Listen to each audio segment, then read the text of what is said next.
Hi everybody, welcome to my channel. Thank you so much for clicking on this video. Today's video is going to be all about finances. Money, money, money. I'm going to show you guys what I do with my 5th grader to teach her about finances, money, budgeting, all those kinds of things. I'm going to share resources with you and all kinds of great ideas to bring finance into your homeschool. So stay tuned.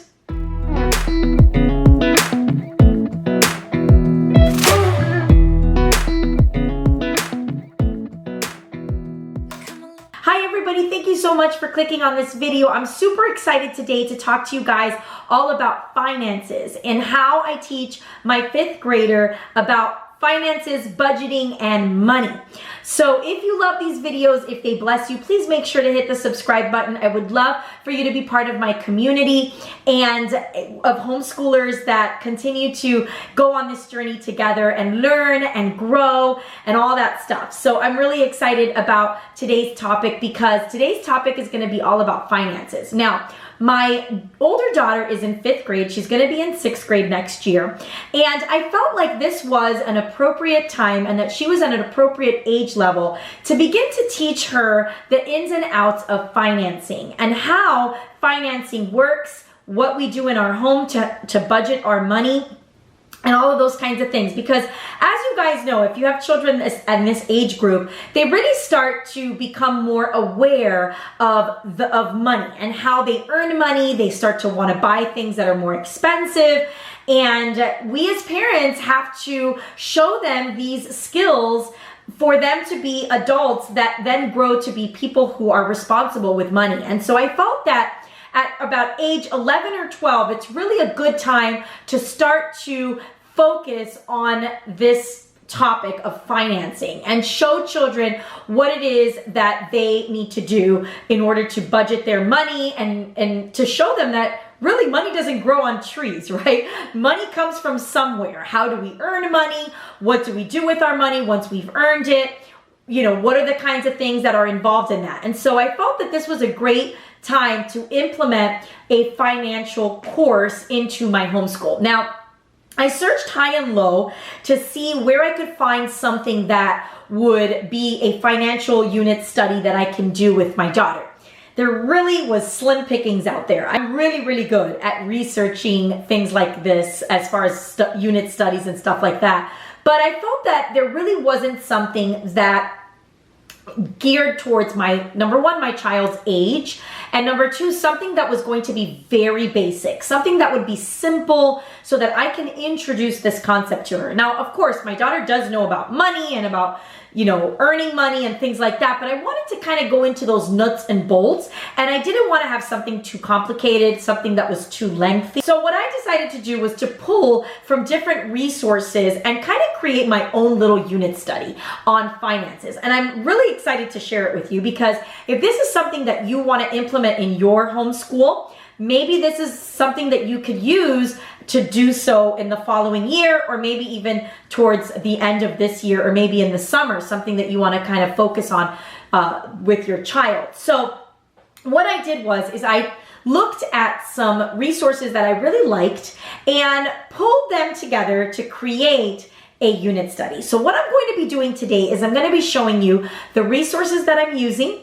I'm going to be showing you what my spine curriculum is, how I choose the topics that we're going to go through, and how I organize my unit study. The first thing I chose as a resource for my unit study, and again, I'm going to first introduce to you the resources I'm using, then I'm going to kind of do a little deep dive into, I'm going to turn the camera around, show you a little bit about what these different resources show and how I organize that into a unit study. And if you guys want to learn more about it, or if you have any additional questions about what I'm doing, please make sure to post something in the comments below, and I will definitely answer any questions that we have.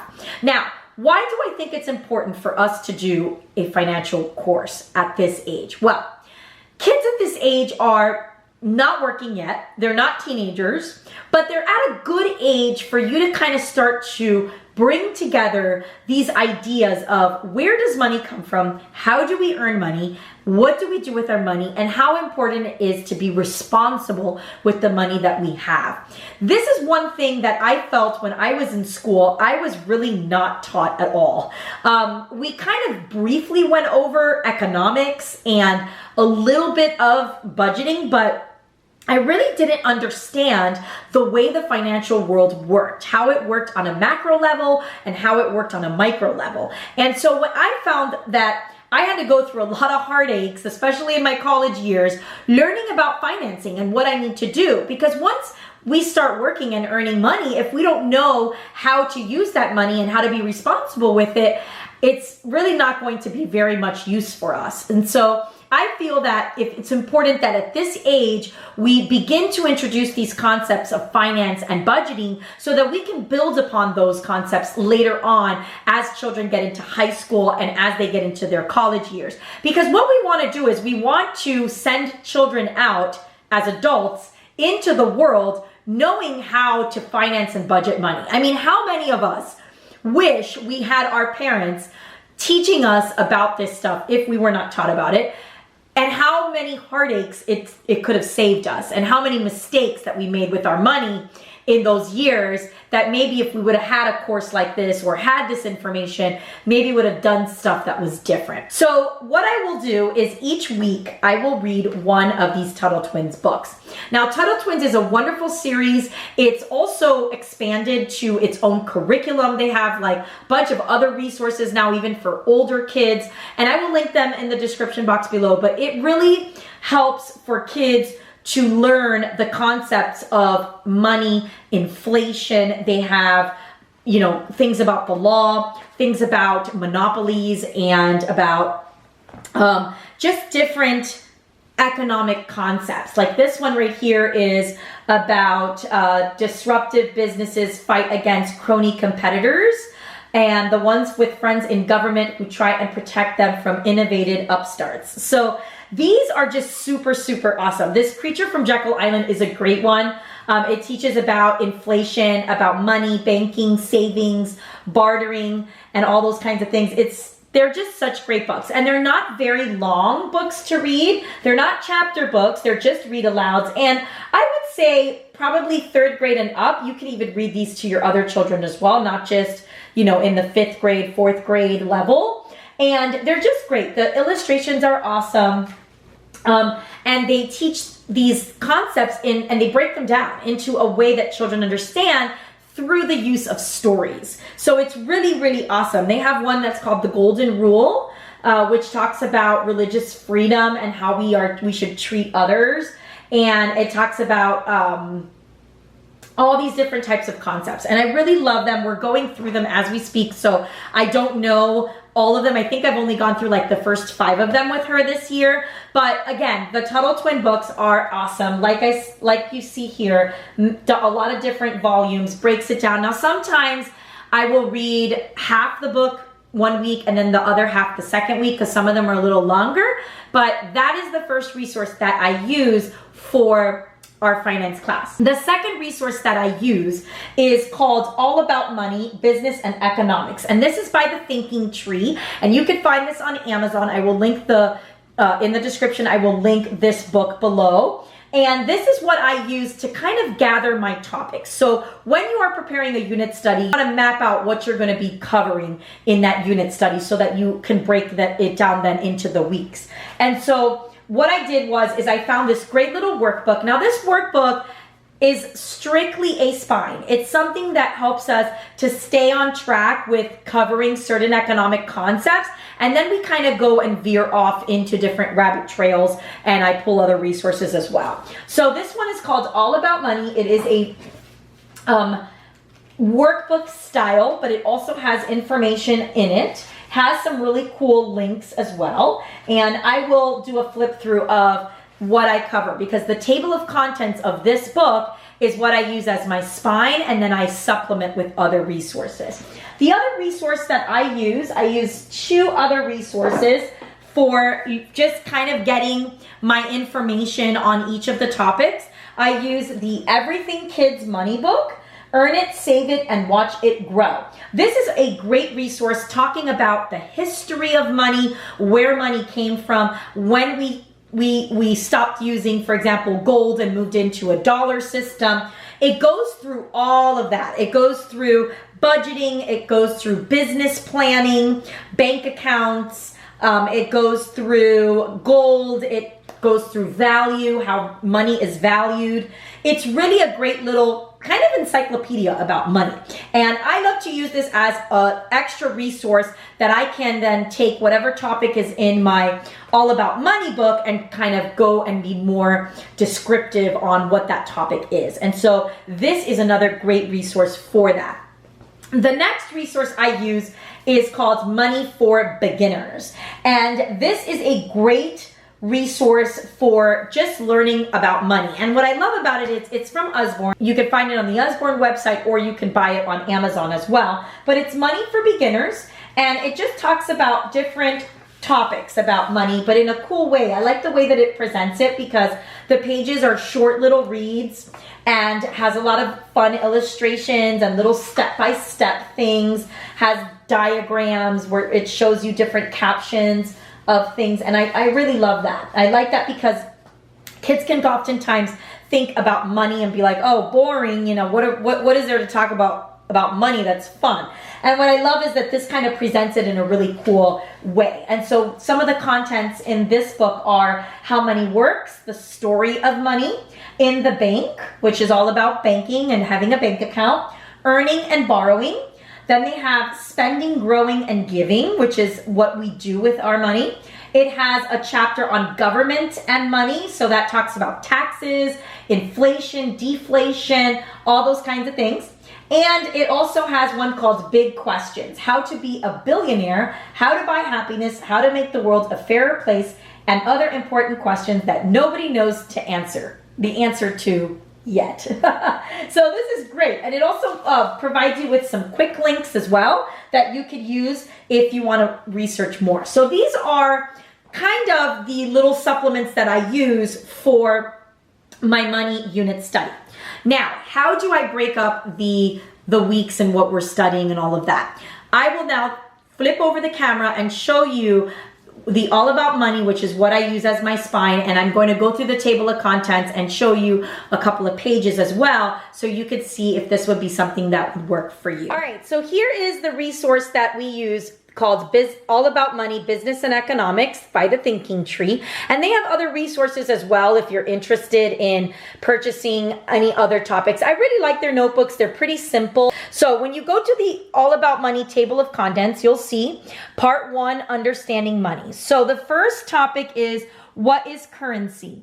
The history of money, money around the world, budgeting money. What is a bank? What is credit? So I love this because it just goes really to the basics. And again, this is what we cover each week. And sometimes these topics are kind of short, so I'll just combine them. So I'll do what is currency, and then I'll do the history of money. But what I do is I just take these topics and then I use my supplemental resources, which I shared before, to elaborate on them. The next one is understanding the way people make money, government and taxes. So this talks about the ways people earn money, employee, self-employed, business owners. So how can you earn money? By either being an employee, self-employed, stuff like that. What is business? What is an investor? So I really love how it breaks down these different topics. Understanding basic economics. Then it has down here, hard times paper, be the reporter. So it talks about different times in our U.S. history where economic times were very tough. This has a little bit of history also incorporated in it, which I think is cool too. So let me kind of go through the first few pages. Part 1, Understanding Money. And again, you'll see my daughter's handwriting on it because we have been working on it. So it says, what is currency? And then it gives you the definition. Money comes in the form of coins and pieces. So basically what this does is it gives them a lot of different prompts. So write down some facts about your country's money below. So we'll learn about it. We'll watch some YouTube videos. We'll share and discuss. We will do a lot of things that have to do with the different topics presented in the workbook. And so it says here, like, draw a few ways you can earn money. And so she would write those things. Then you have, the history of money. Okay, it'll say YouTube time, watch a short documentary about the history of money. So obviously you do have to kind of look at some stuff beforehand and prepare, but I kind of prepare each week as I go. And I've found it really hasn't been difficult at all. Now, when it comes to the economics part, I will show you the resource that I am using, because I feel like economics so this is the part, understanding basic economics. So when I got to this section, I felt that it didn't really show a lot of ways that you could teach economics, and it didn't really break it down like a textbook would. So I'm using a supplemental resource, which I'm going to share with you. So the last resource that I want to show you guys is the unit study that I'm doing for economics. So we got to the point in our table of contents in our main spine where it talks about the basics of economics. And I felt that the workbook didn't really elaborate or go into the basics of economics and didn't really break it down well. So I supplemented with a Economics 101 unit plan that I found on Teachers Pay Teachers. I will show it to you right here, and I will also link it below. But it is really awesome. It has a full PowerPoint presentation. It comes with a little study guide that your children will be taking notes on as we go through the different slides in the PowerPoint, and I will show you what the slides look like here. And it basically goes through different economic concepts about the economy. So it will start first with basic economics concepts. It also, what's great about it too, is it has like linkable videos that you can link on there, and it just goes into, what are the different areas or sectors of our economy, right? We have private business, we have government, we have we have entrepreneurs, we have so it goes through a lot of different basic economic principles that we need our kids to understand. And what I love is it has like little projects that you can do. It's very, very open and go, very hands-on. It comes with a unit plan suggestion, which shows you exactly what you can do each week and how you can break down each lesson, which is awesome. And this is the kind of stuff that I absolutely love, because as a busy mom that works and homeschools, I really need things to be open and go. And with this unit, I've really found that it's just awesome. So we're gonna go through this basic economic 101 unit study until we are done with it, and then we're gonna kind of move back into our All About Money workbook and just briefly go through some other of the table of contents that we are using. And again, this is what's great about creating your own unit study. You can choose which items you want to focus on, which is awesome. And so after we are done with that, for the end of our last, kind of few weeks, I want my child to come up with a full budget plan. And I'm going to figure out a resource that would be good for that, and I can share that in another video. You need to plan your budget and figure out where your money's going to go. And you need to rent an apartment, you need to have a car, you need to figure out. So I'm going to give her like a kind of little like real life type of example, and she's going to have to come up with a budget plan and do all of that, and hopefully apply the skills that she's learned in our finance class and make it a whole project. She can do a presentation on it for either myself and my husband or the grandparents, and that I think is really going to give her a lot of the basics of economics and finances, and hopefully these are real world things that she can apply in her life as we continue to build on these concepts through the later years, through the middle school years, and through the high school years. And hopefully she will not make the same mistakes that a lot of us do make with money when we just aren't educated and know how to use our money properly and how to benefit from the money that we earn. So that's pretty much it. If you guys have any suggestions or any resources that you use for finance lessons, please feel free to leave it in the comments. As you know, I'm still building this unit study as we go along. We're kind of in the middle of it right now. So if there's anything that I can use to supplement, I'm always open to great ideas and suggestions. So definitely leave those in the description box. If there's anything additional that you have questions on what I'm doing, make sure that you leave it in the comments below. Don't forget again to hit the subscribe button. I've got some great videos coming up very soon that is going to show more of our day-to-day life and how we manage our schedule, how we are able to homeschool both children and then be able to reap full benefits of me being kind of the moderator and teaching them and all of that stuff and guiding them through their homeschool journey. And so lots of great videos to come. All right, everyone, thank you so much for coming, and I will see you in the next video. Bye-bye.